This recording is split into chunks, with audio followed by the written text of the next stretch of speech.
A very good morning to one and all. On behalf of Central Research Laboratory, we welcome you all to the Day 6 Research Methodology Workshop. In today's workshop, we are going to discuss about the protocol development. And myself, Dr. B. Sendil Kumar from the Central Research Laboratory of Biomedical Research, BMKB Medical College and Hospital, Salem.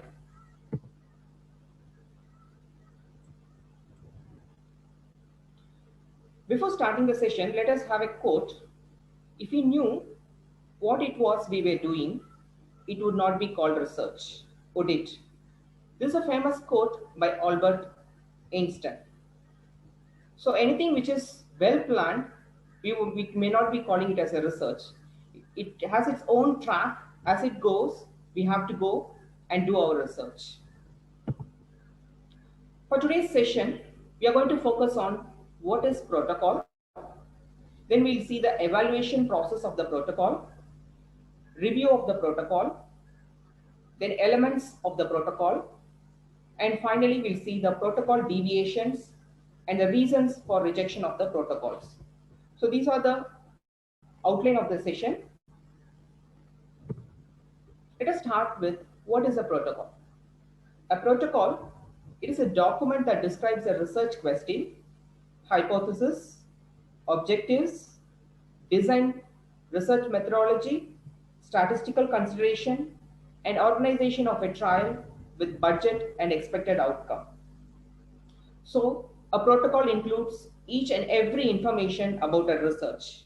It includes the research question, hypothesis and the objectives, the design of the research, the methodology or the procedure, what we are going to do in the research, and all the statistical analysis, and including if it is a clinical trial, it includes the organization with the budget details, and finally, it ends up with the expected outcomes. Why do we need a protocol?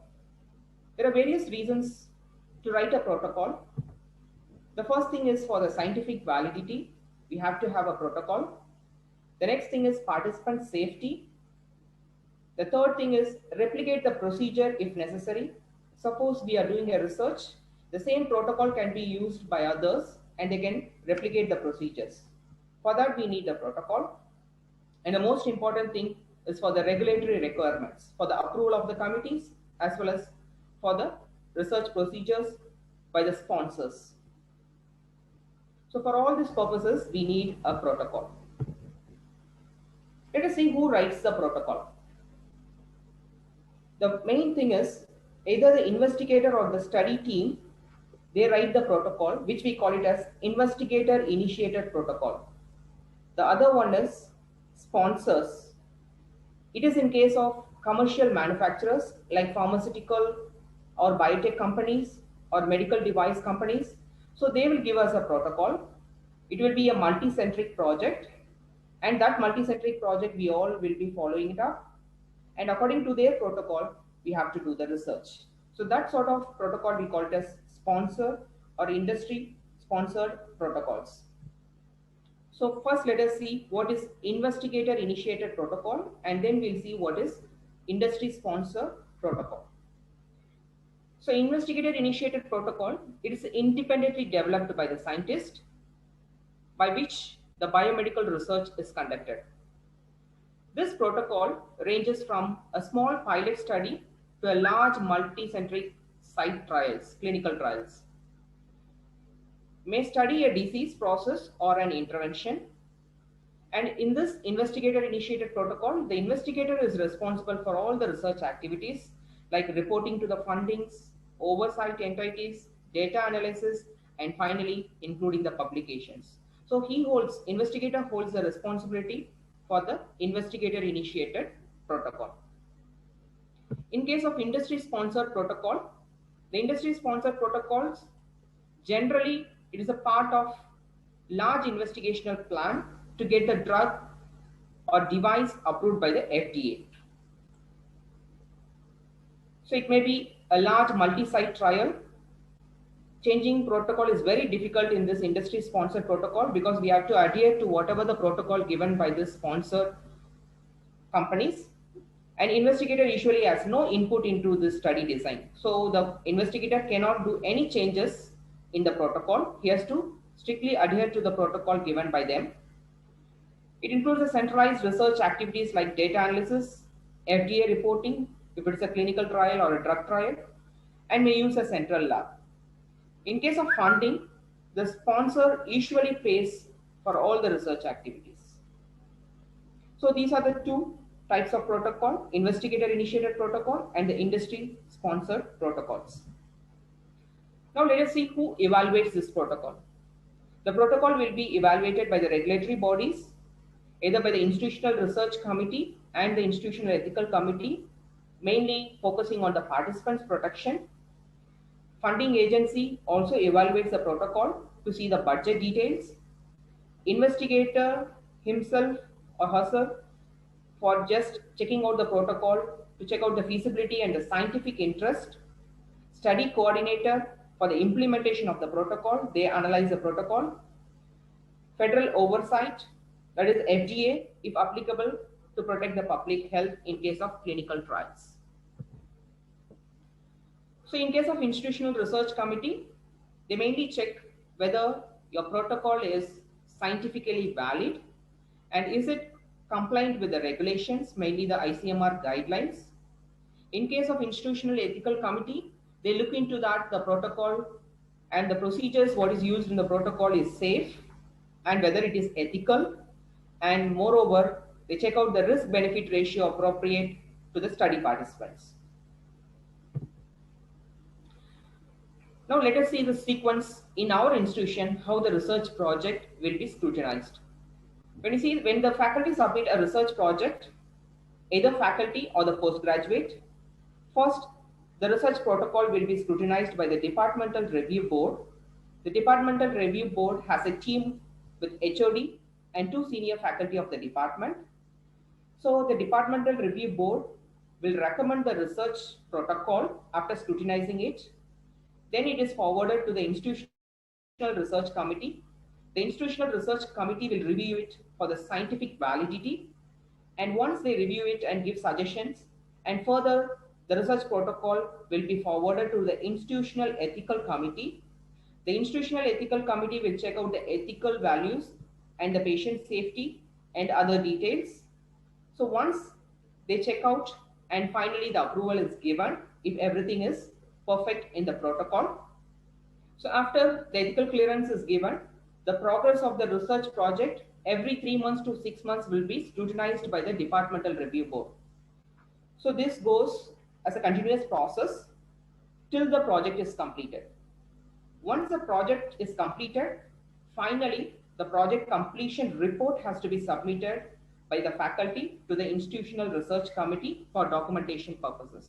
So this goes for either faculty or the postgraduate. The sequence has to be followed and the project report has to be submitted once it is completed. In case of PhD scholars, it's a bit deviated and different. The PhD scholars have the doctoral committee. The doctoral committee comprises of PhD guide, one internal member from the Vinayaka Mission Research Foundation from our university, and one external member from the other university. So this doctoral committee monitors the research protocol, and if it is an internal candidate's research protocol, automatically it will be submitted to the Institutional Research Committee and the Institutional Ethical Committee, and the progress of the research project will be monitored by the doctoral committee. In case the PhD candidate is an external candidate who is working in other institute, so the candidate institute and the university will monitor the research project. So whenever the project is completed, the project completion report has to be submitted for the documentation purpose to the Institutional Research Committee. So this is how the sequences of the research project analysis and the scrutiny is followed in our institution. And here is the forms. The first form is the Departmental Review Board form, where you have to fill all the details and it has to be recommended by the DRB and it has to be signed duly by the members. And this is the pro forma for the ethical clearance. So you have to fill all the details and some of the questions are there pertaining to your research. You have to answer all those questions and it has to be signed and forwarded by the committee. So let us see what is this protocol review. There are 2 points of view for the protocol review. One is the level of the details of the project, and the other one is the level of scientific information. There are four peoples who scrutinizes your protocol, starting with the scientific reviews or the foundation or the regulatory bodies, institutional research board and the institutional committee, co-investigators, statistician and the auditors, study coordinators and the laboratory staff, if it is in case of clinical trials. So the level of detail of your project will be mainly seen or focused by the study coordinators and the laboratory staff for the applicability of the project. Whereas in case of the scientific information, it will be mainly focused by the scientific reviewers and the regulatory bodies and the institutional research committee and the institutional ethical committee, and then it gets inclined towards the study coordinators and the laboratory staff. So they mainly focus on the practicability of your protocol or the procedure which is feasible to do in the center. Let us see what is clinical trial protocol. Any research project that is prospectively assigns human participants to intervention and comparison groups to study the cause and effect relationship between a medical intervention and a health outcome. The intervention can be either drug or device or behavioral or educational or other.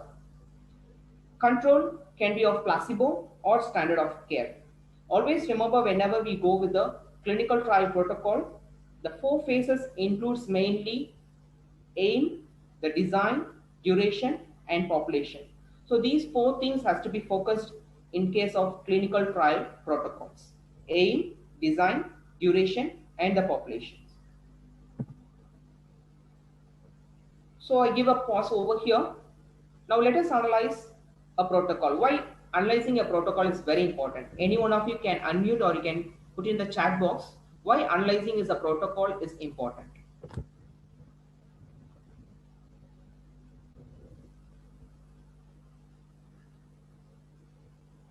Anybody can unmute yourself.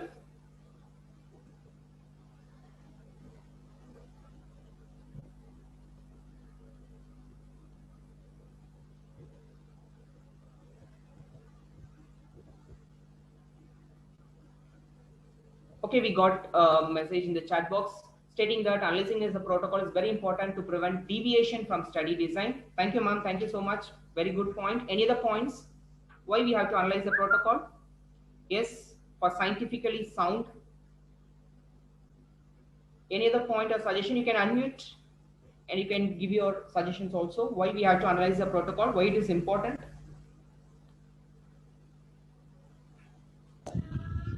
Hello, sir. Yes, ma'am. Please, ma'am. Sir.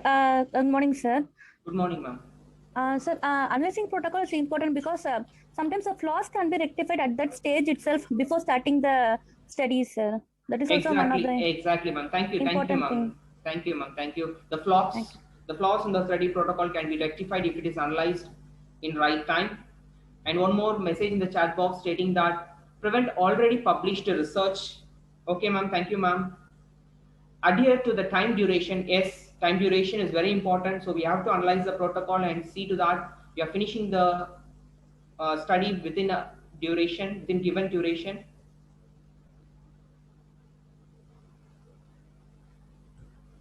So we have got all the points. So just summarizing all the points why we have to analyze the protocol. So protocol is very important. So we have to, we should not deviate from the protocol. We have to analyze it to find out any pit and falls in the protocol. And we have to stick on to the time duration. For all these purposes, we have to have the analysis of the protocol. Every time we get irritated with either with the institutional ethical committee or the research committee because they keep on giving comments on your protocol. But I'll tell you why it is important in the forthcoming slides.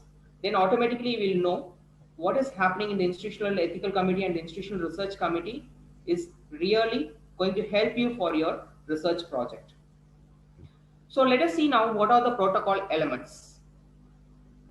When you prepare a protocol, we have to focus on all this in your protocol.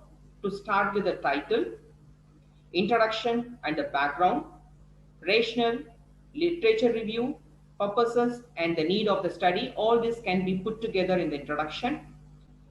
Aim and objectives, research methods, which includes study design, study procedures, duration, drug device intervention schedule, modification and precaution if it is a trial, participants details, mainly focusing on inclusion and the exclusion criteria or the withdrawal criteria, endpoints is very important, safety assessment, and finally the risk.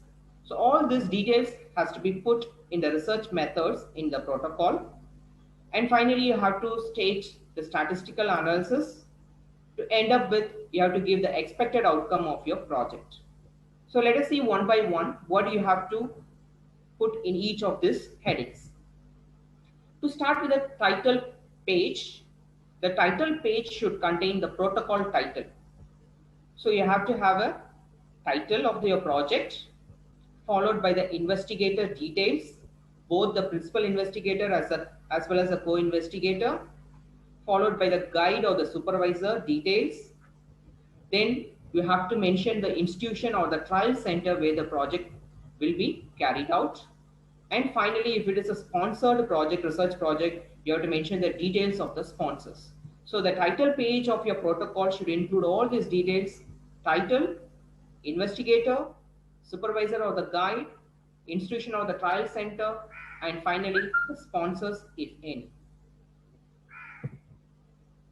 Coming on to the next thing, you have to focus on the introduction. So that you have to give the introduction with the background, the rationale of the study, as well as the literature review. Here, you have to provide the basis of the research, brief description of what is currently known about the drug or a disease condition to be studied. Background information is very important. You can have it from the journal articles, you can compile it together, and you can summarize it and you can add it in your introduction, all the background information pertaining to your research project, and need for the study or the purpose why you have taken this research, you can put it in your introduction part finally. So all this can be put together, summarized, and you can put it in your introduction title. Coming on to the objectives and the aims. So here objectives and aims is important. Very often we have seen in most of the articles as well as in most of the protocols, we put it as aims and objectives. Can anyone tell me what is aim and what is objectives? It can be in simple language. Often we get confused between the aim and objectives. Can anyone state what is an aim, what is an objective?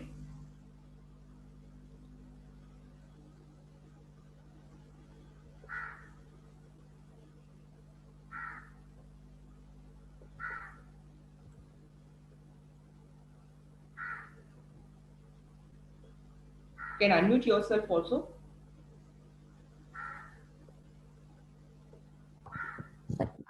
Hello, sir. Ma'am, yes, ma'am. Yes, please. Sir, objective has primary and secondary objectives, sir. Whereas aim is whether to determine or to evaluate. It is specific, I think so, sir. Aim is just specific, but objective has different components. It has a primary objective and secondary objective. Yes, ma'am. Taking from your point of view that it is aim should be specific. Objectives will be having primary objectives and secondary objectives. Thank you, ma'am. Thank you, ma'am. Taken your point. And we got in chat box that objective is how to go about to reach the aim. Exactly, ma'am. So when we have fixed an aim, the objectives will help you how to reach that aim. So that is what we put in the aim. Usually what we do is we club this up aim and objectives together and we confuse it. So you just first fix the aim, and after fixing the aim, then you can put your objectives according to that and you can reach the aim.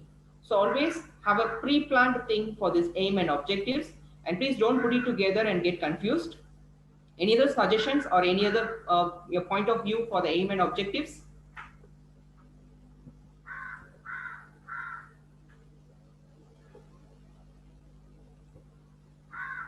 Okay, let us see what the dictionary definition says for the aim and objectives.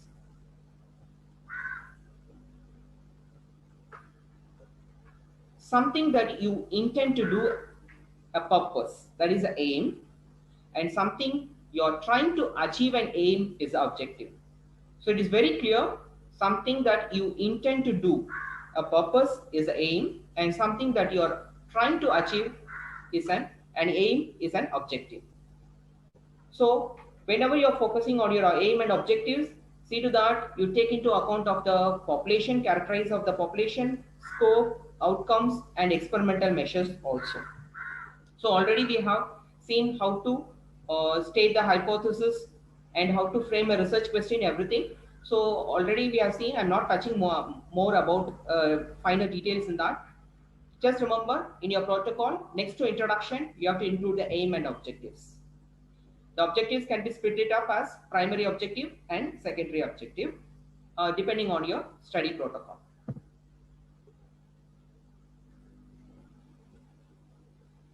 Okay, coming on to the research methods. So we have finished up with your title page, and after the title page is over, then we have moved on to the introduction, where you will be just giving a brief introduction part from various research articles, stating that what is already done and what is the current situation and what you are going to do. Everything will be stated up in the introduction part. And after finishing your introduction part, you are going to go to the aim and objectives. You are going to mention the aim and objectives, and then you're going to move on to the methodology, that is research methods. So in this research methods, this is a very big component where most of the committees, they mainly check out your research methods. The first thing what they check out is your title. The title gives the entire idea about your study. After that, they'll be checking out the aim and objectives, which is very important, and then they move on to the methodology of your study. So when you see the methodology, it includes study population, that is the total number of participants, including the screen failures and the withdrawals. Whenever you're enrolling a participants, always remember that there will be some withdrawals will be there, and sometimes you have the screen failures if it is a trials. So plan your study participant accordingly so that the study participants will be enough to carry out the research project. And next thing is the inclusion and exclusion criteria. Very often we miss this in our study protocol, and automatically we'll get the ethical committee comment stating that inclusion and exclusion criteria has to be included. Very often we get this comment. So whenever you're putting the methodology of your in your protocol, remember to include the inclusion and exclusion criteria, where you focus on age restrictions, diagnostic methods to determine the eligibility, and the pre-existing conditions. This inclusion and exclusion criteria varies from protocol to protocol. You have to frame it according to your research project.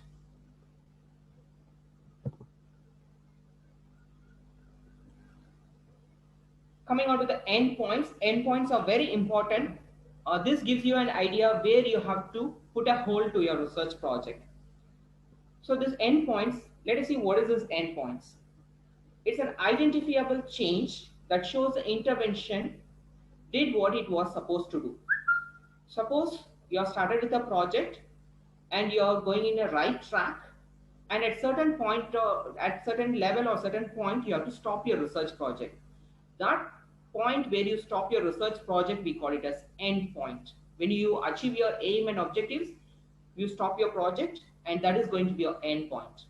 There are two types of endpoints. One is primary endpoint, the other one is surrogate endpoint. The primary endpoint, it measures a specific clinical effect the intervention is preventing or treating, whereas surrogate endpoints, it measures the changes in symptom, biological indicators for the success of the intervention. That is, it can be of either T cell count or radiographic imaging, etc. So to make this much clearer, I'll put an example over here. What is this endpoints? Suppose if you want to do a study to determine the efficacy of new antibiotics for pneumonia. You are doing the study in 300 participants.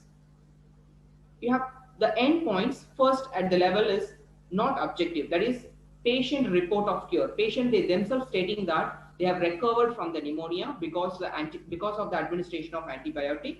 That is not objective. The more objective point is clinical cure evaluation by the physician. The physician himself evaluates and come to a conclusion that the antibiotic has worked out in pneumonia and the patient has cleared. So that is more objective. Moreover, the most objective endpoint will be confirming it with the chest X-ray. So you have to go step by step and you have to come to the most objective endpoint and you can stop your study. So that's it about the endpoints. Hope I made it clear with the example. Coming on to the duration of your project. Duration of your project is very important. Can anyone of you tell me why this duration of the project is very important? We can start a project and we can keep running on the project even years together. By why this duration has to be planned in your protocol? Any suggestions or any point of view? Please unmute yourself and you can tell, or you can put it in the chat box.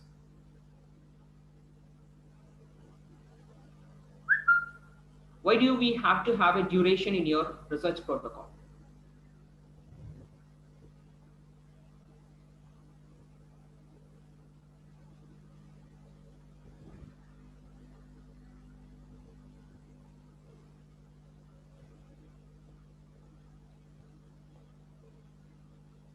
Okay, one is helps in planning and to plan on the resources, to avoid wastage of resources, to prevent resource waste, manpower, money, material. Okay, ma'am. Okay, so there are a lot of points which has been put in the chat box. So you have to have a proper planning in your research project. So usually we have this research project when we are going for the funding agencies. When you are applying for a funding agencies, they mainly check out your research project in the duration also. You have to depict your duration of the project in a sequential way, which is called as Gantt chart. Later, we'll have a detailed workshop on how to prepare a Gantt chart. Now, I'll just briefly tell you, this Gantt chart is nothing but you're putting it in your protocol about the duration of your project in detail. For example, you can see over here, the planning, how much duration you'll be taking, that is how many months you'll be planning your research project, then your research and designing of your research project, and when you are going to implement your research project and the follow-up of your research project. So this entire chart which you are designing, we call it as Gantt chart, and we'll be having an exclusive workshop for this Gantt chart preparation in the future. So whenever you're putting over your research protocol, at least mention the duration of the project. If at all you're not able to mention in detail about in the Gantt chart format, you can mention when you are going to carry out your literature survey, and when you are going to start with your protocol, and when you are going to implement your protocol, and the durations.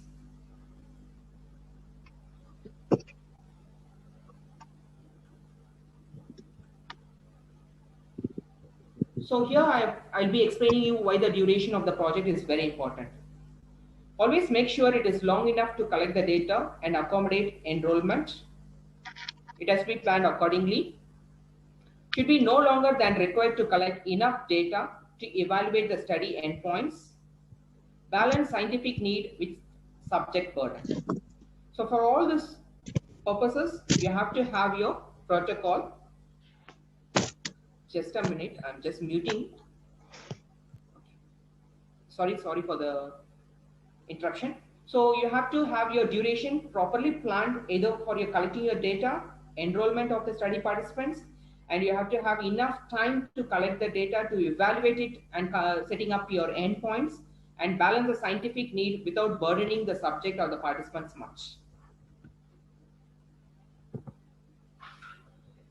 And other things what you have to include in your methodology of your protocol is description of the recruitment and enrollment procedure, screening and allocation of the participants to study group, participant numbering system to be employed, preparation of study drug for use, schedule for administration, contraindications, schedule of visit and assessment, if it is a trial project, Measures to maintain blinding and unblinding procedures require documentation. So in your protocol, the methodology is very important and it has to be focused a lot, and a lot of information has to be explained in this methodology part.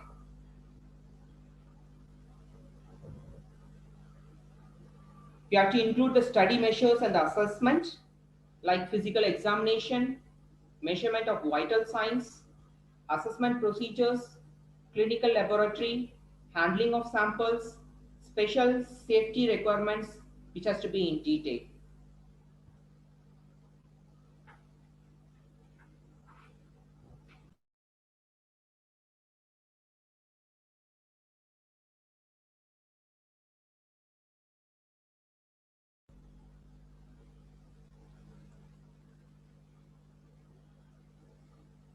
And here is another example for the identification of labs. If it is in a case of blood samples, you have to state clearly how much blood you are going to withdraw, why you are going to withdraw, and what tubes you are going to use to withdraw.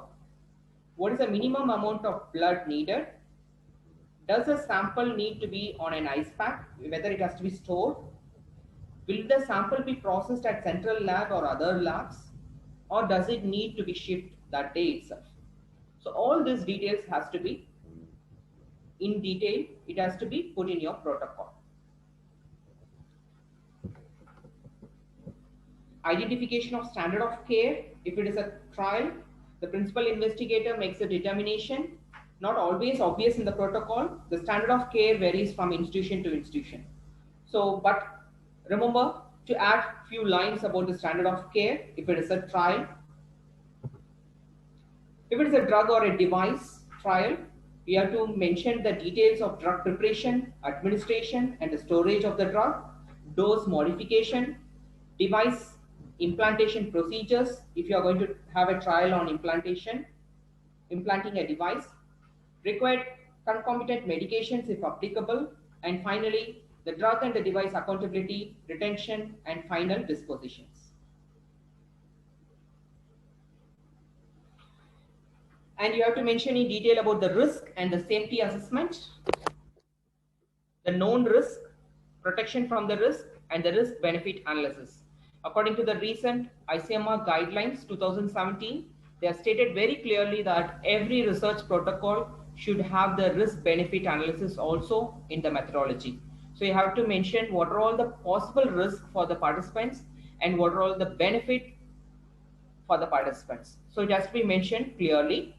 Safety assessment, if the risk is so high, you have to have the safety assessment also. Identify the procedures for safety monitoring. Adverse event recognition, if it is a drug trial, you have to have the adverse effect recognition, documentation, and reporting.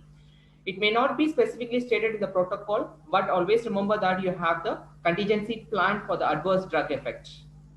Special precautions for specific side effect if required in your project.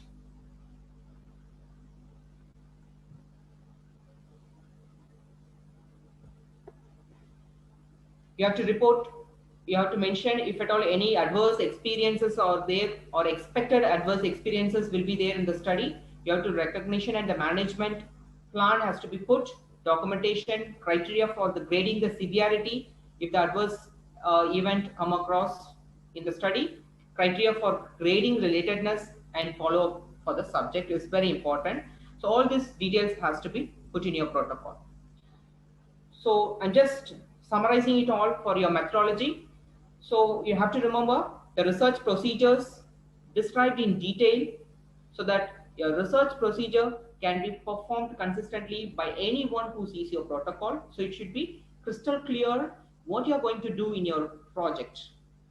And then the common medical procedures may need not to have details like blood pressure, how you are going to monitor the blood pressure or how you are going to check the blood pressure. That is a common medical procedure. It need not to be explained in your protocol, but sometimes if it is needed, you have to explain that also. If it is scientifically acceptable, then your common medical procedure may be skipped. Procedure for carrying out physical examinations, vital signs, handling samples has to be in detail. So methodology should have a detailed research procedure, and it should have all the part what you're going to do, the steps what you're going to do, how you're going to handle the patient, and how you're going to tackle the problems when you have come across any adverse effect. Everything has to be mentioned in detail. So hope you're able to follow up. First, we started up with the title page in your protocol. After the title page, you're going to have a brief introduction stating about the previous studies, what is already done and what is yet to be done has to be explained in your introduction part. And if possible, you have to mention your need for the study or the scope of the study can be added up in the introduction part itself. After that, you have to put aim and objectives. Once the aim and objectives is framed, then you have to go to the methodology. In the methodology, you have to include all the details, including the study design, study procedure, enrollment of the participants. If it is a drug trial, the storage, administration of the drugs, adverse effect details. So all the procedures, patient examination. If you are withdrawing a blood, the procedure for withdrawing the blood, everything has to be mentioned in detail. So methodology is very important in your protocol. Once the research methodology of your protocol is done with, then we move on to the data analysis. In your protocol itself, you have to mention the data analysis, what statistical tools you are going to apply for your study, variables, what are all the variables you are going to analyze, the statistical approaches to employ in your study, and you have to give towards the statistician. Always remember, before going up with your protocol, just a minute, just muting.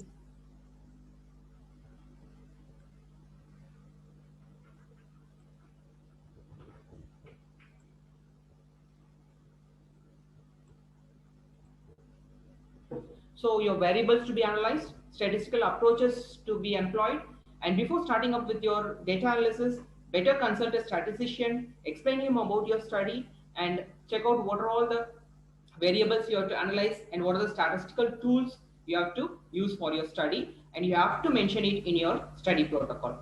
Selection of subject, including the sample size estimation and subject recruitment, everything has to be pre-planned and it has to be stated clearly in your study protocol. Finally, once the data analysis is done with, you have to mention the expected outcomes of the study. Very often we miss this. Usually what we do when we go for an article, we just see the abstract of the article.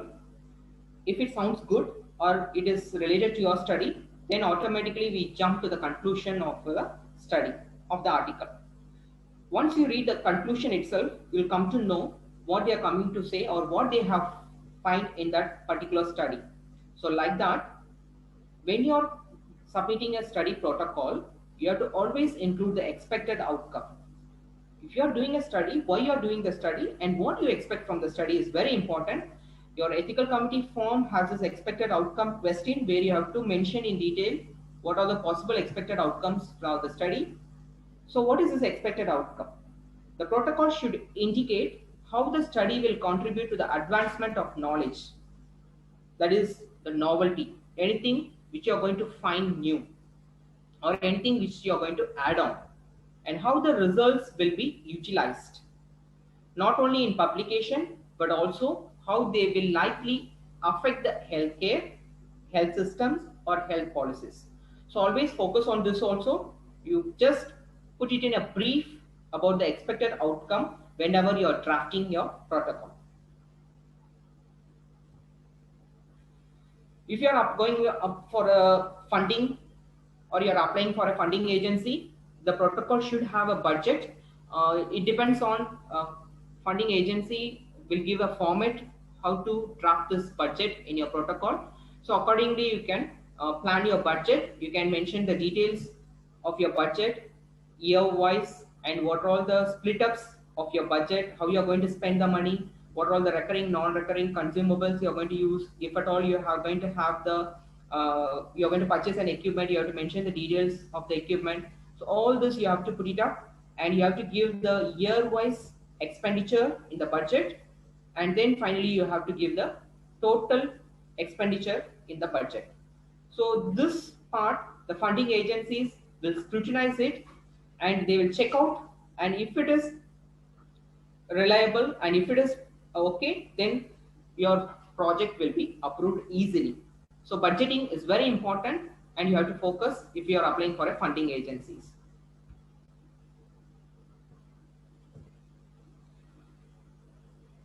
Study protocol, whenever study protocol, always remember the ICMR guidelines.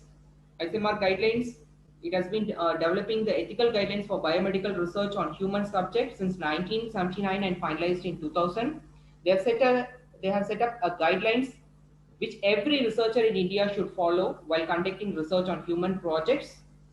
Although it is not a law, these guidelines have put into force through Schedule Y. So you have to stick on to this guidelines and you have to follow. Recently, the latest updation of the ICMR guidelines is done on 2017. It's ICMR Ethics Guidelines 2017. It includes 12 principles. We'll have an exclusive workshop on explaining this ICMR guidelines in the future. I'm just putting a snapshot of the 12 general principles of the ICMR guidelines, which includes principle of essentiality, volunteerness, non-exploitation, social responsibility, ensuring privacy and confidentiality, risk minimization, professional competence, maximization of benefit, institutional arrangements, transparency and accountability, totality of the responsibility, and environmental protection.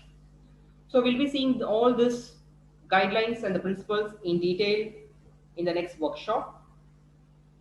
Coming on to the incomplete protocol analysis and implementation. Usually what we do is whenever our protocol is scrutinized and the comments is given, we get irritated. And now you'll know why this scrutiny of your protocol is very important. What happens if your protocol is not analyzed or scrutinized properly?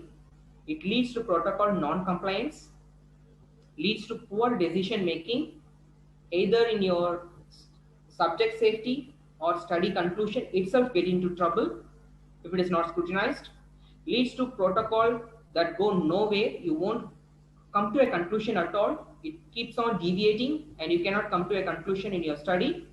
Leads to budget deficits, more involved in the study than you thought. You might have planned for a budget and it keeps on going in a different track and more budget has to be put for the project.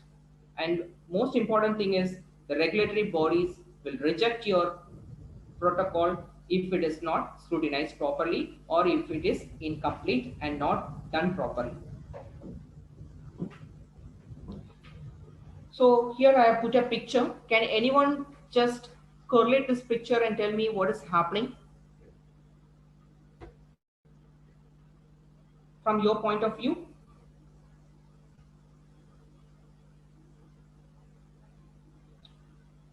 What this picture depicts?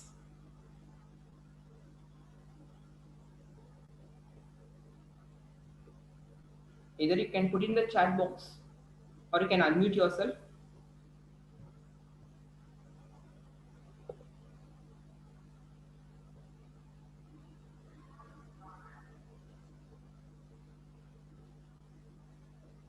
Am I audible?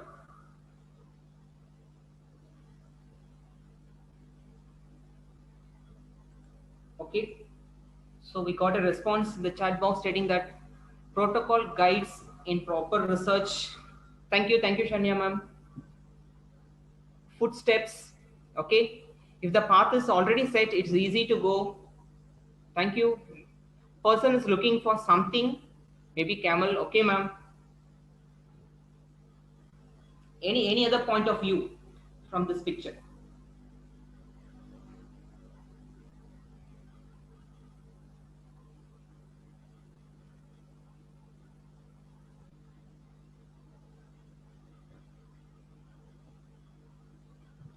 Okay. So this picture depicts that when your protocol is not clear, you get lost in a desert. It's exactly like you get lost in a desert. You will not come to an end point. That's the main thing. So you have to be clear in your protocol, and the protocol has to be scrutinized properly so that the research project goes clear and reaches its endpoint. So as madam told that maybe this person looking for a camel, and here the camel which is going to help you if you're lost in the desert is your regulatory bodies, that is your ethical committee and the research committee, which is going to help you how to go about your project. And please stick on to this. Don't get irritated or don't get tensed whenever the committee gives you the negative comments or they just critique your research protocol. It's well and good for you so that your research protocol finally reaches its endpoints. That is the ultimate aim for all the committees. That project should be completed and it should reach its endpoint. So once your protocol is not scrutinized and you start doing the project, I'll tell you what is the other consequence that happens in your protocol if it is not scrutinized properly. Okay, you just frame a protocol and you carry out with your research project. The project will be done well and good. The project will be completed. And once the project is completed, finally we go for publication. Remember, in today's world, everything what you're putting in net, the entire world is looking into it. So when you're publishing it, any part of the thing you have done wrong, maybe unknowingly you might have done it. Sometimes study design, you might have put it wrong, or sometimes some procedures you might have put it wrong, or sometimes you might have committed a mistake, or sometimes unethical things has happened in your research project, then automatically your publication going to bring a very bad reputation for you. So for that, at least you should be very cautious. Try to give as many people as possible to check out your protocol before you're starting your protocol. So instead of getting a bad reputation in the entire world, and you're getting a very good points or positive feedbacks from the committees, is better. So that is the thing I want to just emphasize on this. So now let us see what are the common protocol deviations. So the non-adherence to the inclusion and exclusion criteria, failure to follow the participant or the subject termination plan. All this happens sometimes unexpectedly. Failure to report the adverse events. So we feel that once we report the adverse event, the study may fall down. So we won't be reporting any adverse event. We just keep it aside, and whatever the positive points we have got, we just publish it. Failure to follow the statistical plan. You might have considered a statistician and you might have given you a plan, and later on when you go for statistical analysis, he might have charged you thousands together. So you drop out the statistical plan and something you do on your own. You go to the online statistical tool and you analyze yourself and you send it for publication. Automatically, when the publication they review, if your statistical plan is not good or not analyzed properly, they reject your paper.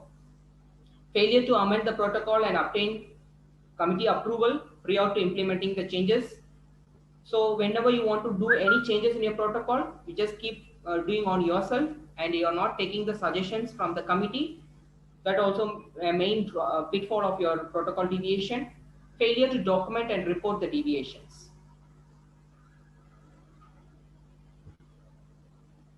Conducting the protocol for compliance. Once a study has been approved by the Institutional Research Committee, Institutional Ethical Committee, the study team is expected to adhere to the protocol without deviations.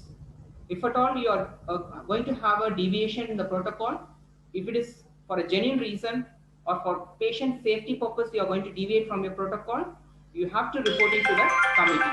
So please report it to the committee and bring it to the notice of the committee and take the suggestion and feedback. And here I have put some of the common reasons for rejection of your protocol. When your protocol is too ambitious or having too many research questions, insufficient attention to literature search, poor justification, why is it important to answer this question, or what impact does it have on public health? I stated this very clearly on the expected outcome. So if all this is lacking, poorly formulated objectives, which is unspecific. In last session, Shankar sir has explained you in detail how to frame the objective and hypothesis. If it is not properly formulated and if it is unspecific, then your study falls down. Inappropriate analysis, inadequate description of sampling, study participants, absence of pilot study. Sometimes you're taking a study which is very new and no literatures are available for that study. It's better to go with this pilot study and then you can start with your main study.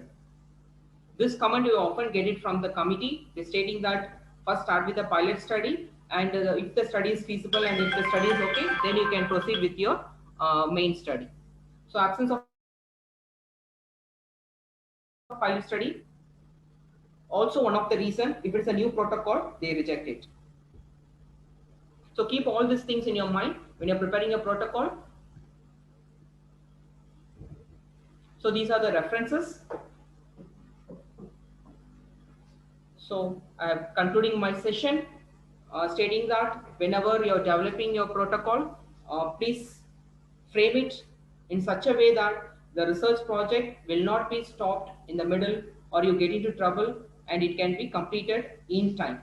So start with your title page, introduction, aim and objectives, methodology, and see to that your methodology is in detail, explaining each and every step and the process what you're going to do. And then coming on to the duration, please remember the duration of the project also. You are stating it in the methodology itself. And then expected outcomes. It's nothing but like the conclusion of an article. You put the expected outcome for your research protocol because the study is not completed, so you cannot come to a conclusion. So you can put what are all the possible expected outcome from your study. So mention the expected outcomes also. Thank you. The session is open for discussion. Any queries or any suggestions, you can just give your suggestions by unmuting yourself, or you can put it in the chat box.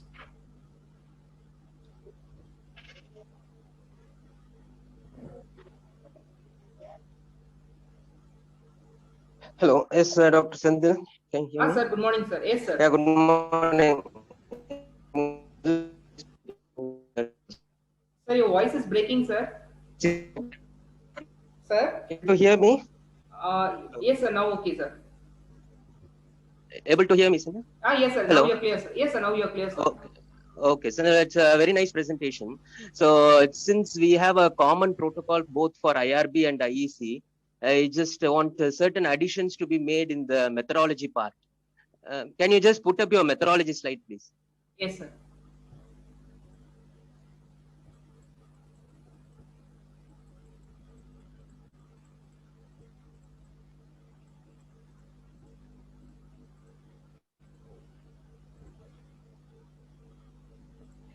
Yeah.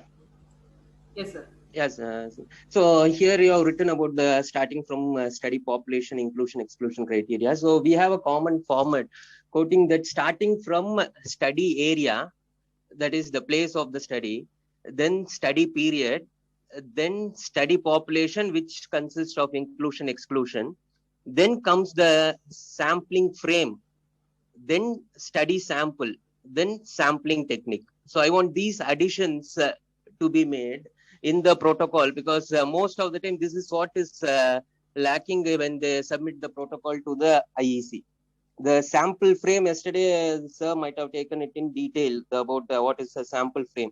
So that Yes, sample frame has to be added in the methodology. Then what is the sampling units? That is the total amount of sample size, how they are going to calculate. That is the sample size. And what type of sampling they are going to follow. So all those details yesterday sir might have taken.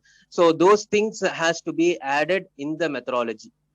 And the last part of the methodology will be the outcome parameters. You have put up as a separate thing for expected outcome.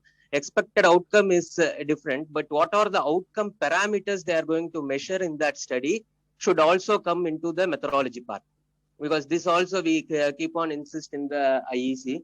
What are the outcome parameters they are going to measure? So that detail also should come up in the methodology part. So Sir, shall we have a format, sir, or typed format so that yeah, all that faculty format is already been put up because you have just given the first page of IEC. I saw in your presentation just the first page of IEC alone you have made up.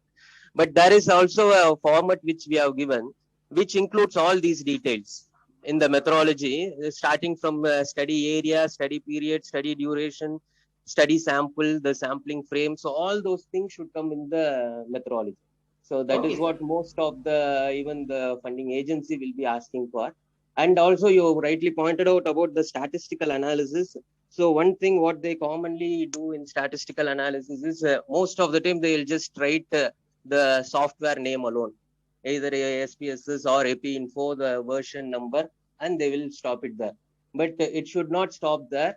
They have to write in detail about what are the statistical analysis they are going to perform with the parametric variables and the statistical analysis they are going to perform with the non-parametric variables. Because in most of the studies, both the variables will be taken into account. So they have to mention about both the parametric variable and the non-parametric variable, how they are going to analyze. So that is another common thing which we come across in the IEC, and we have also repeatedly pointed out that. And one more thing in the review of literature, what you mentioned after in the introduction part, in the review of literature, one common thing, even most of the publishers or the funding agency, what they commonly insist is try to get the references of the recent years. Many a times we used to see the literature review, the year of publication will be somewhat in 1990s, even 1980s references also they might have put. So the possible, if try to get the recent references, anything after if you're going to submit it into 2021, try to get the references anything after 2015, something like that. The recent references always holds much weightage than the older references. So that is in the review of literature part I want to mention. And also the other things you told about the annexures, what they have to give along with the protocol that you have mentioned, isn't the annexures in the sense of giving the pharmacovigilance form, particularly you mentioned about adverse events being reported. That adverse events, whatever has been reported, that has to be entered in the pharmacovigilance form. So that form they have to submit it when they are coming for the IEC. Along with that, the CRF, that is the case report format. That is about the questionnaire what yesterday sir was speaking, how to design. So that questionnaire also should be present in the when they come for the IEC meeting. That is the CRF form, the pharmacovigilance form, and the informed consent form. So these three forms we keep on insisting when they submit their protocol to the IEC. So these three things, along with the protocol, whatever you're giving, the three forms has to be attached along with these. So these are the additions I just want to make, sir. Thank you. Okay, sir. Okay, sir. Thank you, sir. Thank you so much, sir.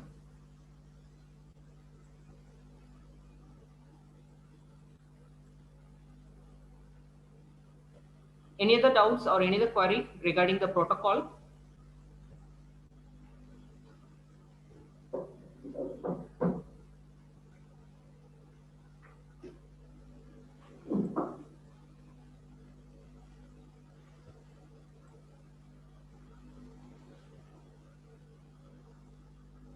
Okay, as there are no query, either it is explained clearly or yes, ma'am, Priya, ma'am. Do you have any doubt, ma'am?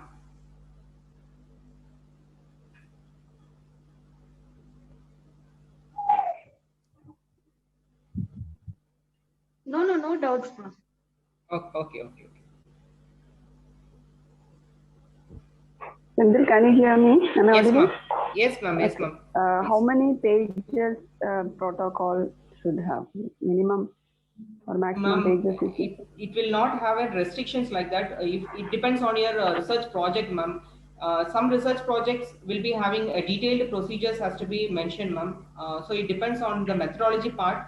So if the methodology part includes all the informations, it adds pages together, ma'am. We don't have, sir. Do we have any restrictions, sir? Shankar, sir? We don't have any restriction, I think so. Shankar, sir? No, sir, there is no restrictions, ma'am, but you have to make it as short as possible, madam. Because since for a research question and objective, we usually mention it, it should be smart enough. Smart enough in the sense it should be as crisp as possible. That is what the only this thing, the write-up which is going to take maximum number of pages is the introduction or the background, what you're going to write. So when you are taking only the recent references and which is very much appropriate for your study, when you just take up those things alone, definitely it is not going to exceed more than 3 or 4 pages maximum, I am saying. So just stick on to that introduction, which is very much appropriate, and you just take those references alone and put it in your background. Other than the background, all other things, it is not going to take much number of pages. Okay, sir. Thank you. Thank you, sir. Thank you, ma'am. Any other queries?